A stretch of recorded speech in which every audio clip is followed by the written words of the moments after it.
انا ورقه 200 درهم كنجيك الصباح وبالليل كتقلب عليا وما كتلقانيش. المشكل ماشي فيا. باراكه من القهره عليا، راه المشكل فيك انت ماشي فيا.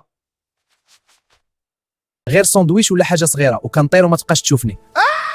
طيران وما بقاتش كتشوفني. ما تلومنيش انا، راه غير مصاريف صغار وبلا ما تحس كنخرج من جيبك. جمع راسك، راه الوقت صعيب وخصك تعرف قيمتي. الا ما عرفتيش تسيرني مزيان نمشي عند اللي يعرف.